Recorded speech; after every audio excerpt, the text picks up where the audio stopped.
మనం ఒకసారి బీజేపీ నాయకుడు ఓబీసీ రాష్ట్ర అధికార ప్రతినిధి రాజునేత గారు ఉన్నారు. రాజునేత గారు ఇప్పటివరకు మన ప్యానలిస్ట్ అయితే చెప్పారు భారతదేశం అభివృద్ధి చెందుతూ ఉన్నది. అయితే ఇంకోటి ఏంటంటే గ్లోబల్ హంగర్ ఇండెక్స్ రిపోర్ట్ మేము తీసుకున్నాము. దాని రిపోర్ట్ ప్రకారంగా అభివృద్ధి చెందుతున్న 77 దేశాలలో 55వ స్థానంలో భారతదేశం ఉంది. సో మరి భారతదేశం మరి 50వ స్థానంలో ఉంటే నరేంద్ర మోడీ గారు ఆర్థిక వ్యవస్థ 3వ స్థానానికి చేరిందని ఎలా చెప్పారు? ఎంతవరకు వాస్తవం ఉంది? సో బీజేపీ పార్టీ తరఫున మీరు మీ విశ్లేషణ చెప్పండి సార్. ముందుగా అందరికీ గుడ్ ఈవినింగ్ అండి. ఛానల్లో డిబేట్ లో పాల్గొంటున్నటువంటి పెద్దలందరికీ కూడా ఓకే సార్. ఈరోజు మాన్సూన్ సెషన్ సందర్భంగా పార్లమెంట్ సమావేశాలు ప్రారంభమైనాయి. ఈ సందర్భంగా ప్రధానమంత్రి నరేంద్ర మోడీ గారు మీడియాను ఉద్దేశించి మాట్లాడుతూ అనేక రకాలైనటువంటి విషయాల మీద వివరించడం జరిగింది. ఈరోజు ఈ సందర్భంగా Bharatiya Janata party 3వసారి NDA government అధికారంలోకి వచ్చిన సందర్భంగా గత 75 సంవత్సరాలు మీ వాయిస్ కట్ అవుతుంది, సిగ్నల్ లేనట్టుంది. ఒకసారి ఇప్పటికీ కార్ విండోస్ కూడా దించండి. పేదరికం ఉంది. రాజునేత గారు మీ సిగ్నల్ రావట్లేదు, వాయిస్ కట్ అవుతుందండి. హలో, వినపడుతుందా అండి? హలో, మీ వాయిస్ బ్రేక్ అవుతుంది. ఒకసారి విండోస్ కొంచెం కింద దించండి. కార్ ఆపండి, కార్ ఒకసారి ఆపండి. నేను ఆపిన వినపడుతుందా ఇప్పుడు? హలో, ఓకే, హలో, వినబడుతుందండి. హలో, వినబడుతుంది, చెప్పండి. ఈరోజు భారతదేశానికి 75 సంవత్సరాలు స్వాతంత్రం సిద్ధించి అయినప్పటికీ కూడా దేశంలో ఇంకా నిరుపేదరికంలో ఉన్నటువంటి వాళ్ళు, తర్వాత అక్షరాస్యతకు దూరంగా ఉన్నటువంటి వాళ్ళు, కనీసం కూడు గూడు గుడ్డ లేనటువంటి వాళ్ళు ఉన్నారనేది ఇప్పటిదాకా మన విశ్లేషకులు కానీ డిబేట్ లో ఉన్నటువంటి పెద్దలు గుర్తు చేయడం జరిగింది. మరి వీటన్నిటికీ గత పాలకులే కదా కారణము. గత పాలకులు అంటే ఇప్పుడు కాంగ్రెస్ ప్రభుత్వం అధికారంలో ఉన్నప్పుడు మహాత్మా గాంధీ గ్రామీణ ఉపాధి హామీ పథకం తీసుకొచ్చారు. అది నిజంగా అద్భుతమైన పథకం. గ్రామాలలో ప్రతి గ్రామంలో ప్రతి కుటుంబానికి ఒకరికి ఉపాధి కల్పించారు. చాలా అద్భుతమైన పథకం. గత పాలకులు ఇప్పుడు కాదు, ఎప్పుడు కూడా పేదరికం అనేది ఉంది. ఇప్పుడే స్టార్ట్ చేసిన సార్, చెప్పండి. ఇప్పుడే కదా స్టార్ట్ చేసింది. ఇప్పుడు హాఫ్ అన్ అవర్, అర్ధగంట సేపు మీరు అందరు మాట్లాడింది విన్నా. నేను ఏమన్నా మాట్లాడినా? ఇప్పుడు ఏదైనా ఆన్సర్ చేయాల్సింది మీరే ఇప్పుడు డిబేట్ లోపల. అందుకనే నేను చెప్తున్నా, ఒక 5 నిమిషాలు నాకు టైం ఇవ్వండి, మాట్లాడే టైం చెప్తా. ఈరోజు దేశంలో ఇప్పటికీ కనీస అవసరాలైనటువంటి విద్య, ఆరోగ్యము, తర్వాత మరుగుదొడ్లు, మంచినీటి సదుపాయము, ఈ కనీస అవసరాలకు కూడా దేశంలో అనేక సంవత్సరాల నుంచి మన దేశంలో ఉన్నటువంటి ప్రజలకు కానీ పేదలకు కానీ ఇవన్నీ కూడా దూరం చేసినటువంటి పార్టీ కాంగ్రెస్ పార్టీ. గత 2014 సంవత్సరం నుంచి భారతదేశంలో పేదలకు మంచి చేయాలనే ఒక గొప్ప సంకల్పంతో ఈరోజు ప్రధాని నరేంద్ర మోడీ గారి ఆధ్వర్యంలో అనేకమైనటువంటి సంక్షేమ కార్యక్రమాలు తీసుకొచ్చాం. వేలాది సంక్షేమ కార్యక్రమాలు. నా దగ్గర ఒక పెద్ద బుక్ ఉందండి. ఈ బుక్ చూపిస్తాను, చూడండి ఒకసారి. మీకు కనపడుతుందో లేదో. 11 సంవత్సరాలు అంటే మన దేశంలో నరేంద్ర మోడీ గారి ప్రధానమంత్రి అయిన తర్వాత ఎన్ని సంక్షేమ కార్యక్రమాలు తీసుకొచ్చారు అనే దాని మీద, తర్వాత 11 ఏళ్ళు సేవ సుపరిపాలన పేదల సంక్షేమం పేరిట ఎలాంటి సంక్షేమ కార్యక్రమాలు అమలు చేస్తున్నాం అని చెప్పేసి ఒక అద్భుతమైనటువంటి బుక్ ని తీసుకురావడం జరిగింది. దీని ప్రకారం నేను కొన్ని విషయాలని సందర్భంగా పెద్దల ముందు ఉంచడానికి ప్రయత్నం చేస్తాను. ఈరోజు పిఎం గరీబ్ కళ్యాణ్ యోజన కింద 81 కోట్ల మంది 81 crores మెంబర్స్ కి ఈరోజు దేశంలో ఉచితంగా ఆహార ధాన్యాలు అందిస్తున్నటువంటి ఏకైక పార్టీ ఈరోజు భారతీయ జనతా పార్టీ. తర్వాత ఇప్పటి వరకు దేశంలో మంచినీటి సదుపాయం లేనటువంటి పేద కుటుంబాలు ఉన్నాయని, అంటే మంచినీటి సదుపాయం లేక వాళ్ళు మంచినీరు తాగలేక అనేక ఇక్కట్లు పడుతూ ఇప్పటికీ మహారాష్ట్ర అనేక రాష్ట్రాలలో ఈరోజు వేల కిలోమీటర్లు, వందల కిలోమీటర్లు ఈరోజు రైళ్లలో నీళ్లు తీసుకొచ్చి పేదలకు మంచినీరు అందిస్తున్నటువంటి సందర్భాలు. అలాంటిది నరేంద్ర మోడీ గారి ప్రభుత్వం వచ్చిన తర్వాత 15 కోట్ల మందికి, 15 కోట్ల ఇళ్లకు మంచినీటి కుళాయి నీటి సదుపాయం అందించినటువంటి ఏకైక పార్టీ రోజు భారతీయ జనతా పార్టీ కాదా? అదే రకంగా పేదలకు ఇల్లు అనేది ఒక కళ. అంటే ఒక జీవితంలో పేదవాడు సొంతింటిని నిర్మించుకోవడం అనేది ఒక కళగా ఉంటుండే గతంలో. అలాంటిది నరేంద్ర మోడీ గారి ప్రభుత్వం వచ్చిన తర్వాత పిఎం ఆవాస్ యోజన కింద 4 కోట్ల ఇండ్లను ఈరోజు దేశంలో నిర్మించి పేదలకు వాళ్ళ సొంతింటి కళను సాకారం చేసినటువంటి పార్టీ ఈరోజు భారతీయ జనతా పార్టీ అండి.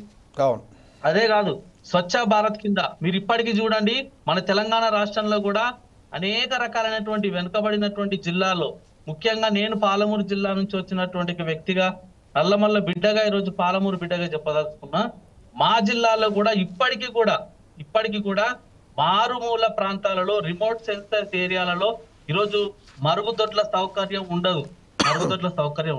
ఎంత బాధాకరమైనటువంటి విషయం అండి ఇది. మహిళలకు ఇది ఆత్మగౌరవానికి సంబంధించినటువంటి విషయం. దాని గురించి ఈరోజు నరేంద్ర మోడీ గారి ప్రభుత్వం ఆలోచన చేసి పేదల యొక్క ఆత్మగౌరవాన్ని కాపాడాలి, మహిళల యొక్క ఆత్మగౌరవాన్ని కాపాడాలని చెప్పేసి దేశవ్యాప్తంగా ఇదొక మిషన్ లెక్క చేపట్టి దేశంలో 12 కోట్ల మరుగుదొడ్లను ఈరోజు స్వచ్ఛ భారత్ కింద మంజూరు చేసి నిర్మించడం జరిగింది. ఇది ఎంత గొప్ప విషయం అండి. అంటే ఇప్పటి వరకు భారతదేశంలో స్వాతంత్రం సిద్ధించిన తర్వాత కూడా పేదరికం గురించి చెప్పరాదు. పేదరికం ఎక్కడ నిర్మూలించారు, ఇదంతా ఎందుకే ఇవన్నీ?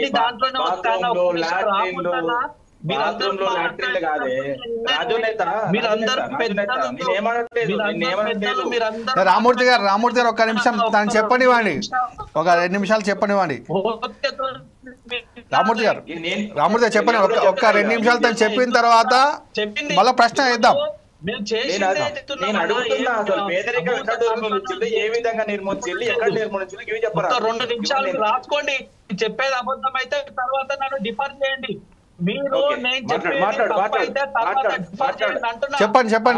చెప్పండి రాజనేత గారు. ఎంతో ఓపికతో అందరికంటే చిన్న వయసులో అందరికంటే చిన్న అని ఓపికతో రాజనేత గారు చెప్పండి, మాట్లాడండి. ఈరోజు దేశంలో కరోనా కష్టకాలంలో అందరం చూసినాం. కరోనా కష్టకాలంలో దేశంలో వీధి వ్యాపారులు చేసినటువంటి మామూలు సన్నకారు, చిన్నకారు వ్యాపారులు ఎవరైనారో కరోనా కష్టకాలం సందర్భంగా అందరూ కూడా ఆ వీధి వ్యాపారం చేయలేక వీధిన పడ్డటువంటి పరిస్థితి ఉన్నదండి. అంటే వాళ్ళకు వేరే ఏ ఆదా కానీ వేల కోట్ల రూపాయలు, లక్షల కోట్ల రూపాయలు వ్యాపారం చేసేటువంటి పరిస్థితి లేకుండా పోయింది. అలాంటి సందర్భంలో పిఎం స్వానిధి అనే పథకం ద్వారా ఈరోజు దేశవ్యాప్తంగా 68 లక్షల మంది వీధి వ్యాపారులకు రుణాలను ఇచ్చి వాళ్ళందరినీ కూడా మళ్ళీ నిలబెట్టినటువంటి గత ఈరోజు నరేంద్ర మోడీ గారి ప్రభుత్వం. ఇదేమంటున్నా అంటే ఇదొక్కటే కాదు, ముద్రా యోజన పథకం ఒక అద్భుతమైన స్కీమ్ తీసుకుంటుంది దేశంలో. ముద్రా యోజన పథకం కింద 52.5 కోట్ల మందికి ఎవరైతే పారిశ్రామికలుగా ఎదగాలనుకుంటున్నారో మధ్య తరగతి, చిన్న తరగతి అలాంటి వాళ్ళకు ఔత్సుకులైన వాళ్ళందరికీ కూడా ఒక సొంతంగా వ్యాపారం చేసుకొని ఎదగడం కోసం 52.5 కోట్ల మందికి ఈరోజు దేశంలో ముద్రా పథకం ద్వారా లోన్లను ఇచ్చినటువంటి ఘనత నరేంద్ర మోడీ గారు.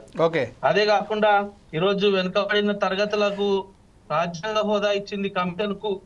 తర్వాత కోవిడ్ సందర్భంగా లాక్డౌన్ లో ఈరోజు మహిళలు చాలా ఇబ్బందులు ఎదుర్కొంటారు. అలాంటి ఇబ్బందులు ఎదుర్కొంటున్నటువంటి మహిళలకు DBT, direct benefit of transfer అనే దాన్ని తీసుకొచ్చి 20 కోట్ల మందికి ఈరోజు దేశంలో మహిళలను నిలబెట్టినటువంటి ఘనత నరేంద్ర మోడీ గారి ప్రభుత్వానికి. అదే రకంగా స్టాండప్ ఇండియా అనే పథకం కింద స్పెషల్ గా ఈ దేశంలో వెనుకకు నెట్టబడే వాళ్ళు, అణగారిన వర్గాలు, అట్టు తాడిత పీడిత వర్గాలు, బలహీన వర్గాలు ఎవరైతున్నారో వాళ్ళందరినీ ఒక పథకం కింద తీసుకొచ్చి పారిశ్రామికవేత్తలుగా నిలబడాలి, పరిశ్రమలను ఏర్పాటు చేయడం కోసం వాళ్ళందరినీ ప్రోత్సహించాలని చెప్పేసి 14,700 కోట్ల రూపాయలని ఈ రోజు రుణాలుగా ఇచ్చి ఎస్టీ బీసీలను దేశంలో పారిశ్రామికవేత్తలుగా తయారు చేసినటువంటి ఒక గొప్ప ప్రభుత్వం నరేంద్ర మోడీ గారి ప్రభుత్వం. ఇదొక్కటి కాదు, 60% మంది ఈ రోజు మీరు చూడండి గతంలో పరిపాలన చేసినటువంటి కాంగ్రెస్ పార్టీ. నేను ఇవన్నీ విమర్శ చేయడం కాదండి, ఏవైతే మా పార్టీ చేసిందో ఇన్ని 11 సంవత్సరాల పాటు అవి ఉన్నవి ఉన్నట్టుగా మీ ముందు ఉంచేటువంటి ప్రయత్నం చేస్తున్నాం. గతంలో కాంగ్రెస్ పార్టీ జవహర్లాల్ నెహ్రూ గారు, ఇందిరా గాంధీ గారు, రాజీవ్ గాంధీ గారు, మన్మోహన్ సింగ్ గారు, ఇట్లా అనేక సంవత్సరాలుగా పరిపాలన చేసినటువంటి కాంగ్రెస్ పార్టీ ప్రభుత్వంలో ఏనాడు కూడా ఎస్సీ ఎస్టీ బీసీలను పట్టించుకున్నటువంటి పాపాన పోలేదు. కానీ నేడు ఉన్నటువంటి ప్రభుత్వం ఏదైతే ఎన్డీఏ గవర్నమెంట్ ఉందో అందులో 60% మంది మంత్రులుగా ఉన్న వాళ్ళు ఎవరో తెలుసా? ఎస్సీ ఎస్టీ బీసీలు ఈ రోజు నరేంద్ర మోడీ గారి ప్రభుత్వంలో మంత్రులుగా ఉన్నారు 60%.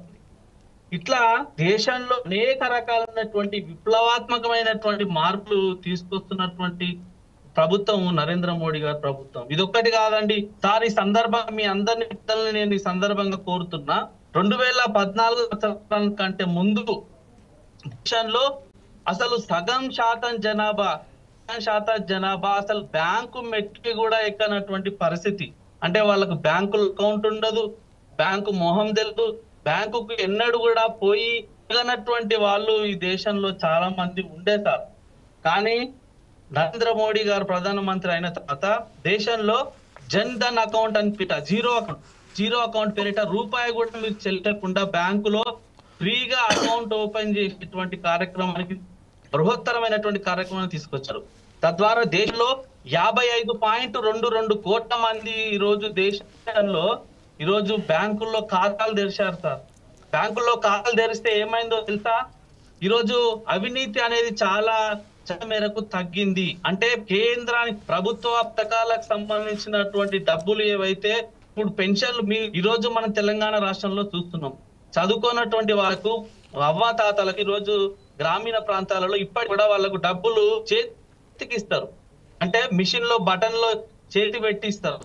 ఓకే. కానీ ఇప్పుడు జన్ధన్ ఖాతాలు ఓపెన్ అయిన తర్వాత DB direct benefit of transfer, అంటే ఎవరైతే ఈ డీబీటీ కింద వస్తారో వాళ్ళ అకౌంట్ ఉంటే చాలు సార్, వాళ్ళకి పెన్షన్లు కానీ, రిటైర్మెంట్ బెనిఫిట్లు కానీ, రిటైర్ అయిన తర్వాత వచ్చేటువంటి ఏదైనా కానీ, వృద్ధాప్య పెన్షన్లు కానీ, వితంతు పెన్షన్లు కానీ, పిఎం ఉజ్వల కింద వచ్చినటువంటి అదేంటి మన సిలిండర్లకు సంబంధించిన సబ్సిడీ కానీ, తర్వాత ఈ రేషన్ బియ్యానికి సంబంధించిన సబ్సిడీ, ప్రతి ఒక్కటి ఈ రోజు జన్ధన్ ఖాతాలో పడుతున్నట్టు.